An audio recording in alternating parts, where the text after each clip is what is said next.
সামাজিক নিরাপত্তা, উন্নত জীবন আর সহজ অভিবাসন নীতির কারণে উত্তর ইউরোপের দেশ ফিনল্যান্ডে পাড়ি জমান অনেকেই। সম্প্রতি দেশটির পার্লামেন্টে পাশ হয়েছে নাগরিকত্ব আইনের দ্বিতীয় ধাপের সংশোধনী, যা কার্যকর হবে চলতি বছরের মাঝ ডিসেম্বর থেকে। এতে অভিবাসীদের জন্য নাগরিকত্ব পাওয়া আরও চ্যালেঞ্জিং হবে।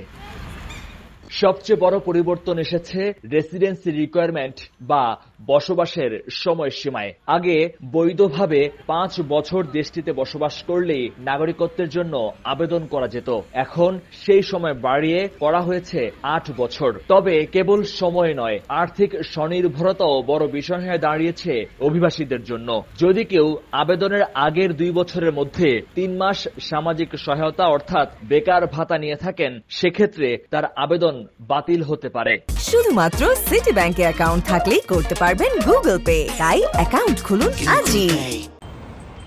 অপরাধ বা নিরাপত্তা ঝুঁকির বিষয়েও কঠোরতা এসেছে। আগে শুধু বড় অপরাধের কারণে নাগরিকত্ব বাতিল হতো। এখন থেকে 2 বছরের বেশি কারাদণ্ড হলেই নাগরিকত্ব হারানোর ঝুঁকি তৈরি হবে। বিশ্লেষকরা বলছেন, এই আইনের ফলে দেশটির প্রতি আগ্রহ হারাবেন অভিবাসীরা, যা অর্থনীতিতে বিরূপ প্রভাব ফেলতে পারে।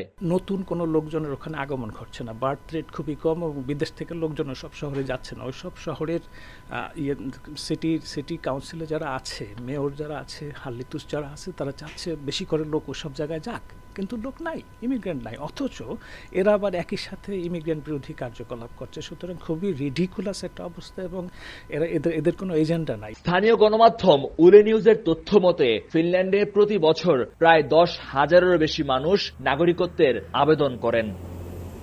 2 ধাপের সংশোধন শেষে এবার তৃতীয় ধাপে সংশোধনের দিকে এগোচ্ছে ফিনল্যান্ডের ডানপন্থী জোট সরকার। তৃতীয় ধাপে ভাষাগত যোগ্যতা যেমন কঠোর করা হবে, পাশাপাশি নাগরিকত্ব পরীক্ষা নেওয়া হবে, যেখানে একজন মানুষ ফিনিশ আইন, ইতিহাস, ঐতিহ্য সম্পর্কে কতটুকু জানেন সেটিও যাচাই বাছাই করা হবে। মহিউদ্দিন মধু, সময় সংবাদ, ফিনল্যান্ড।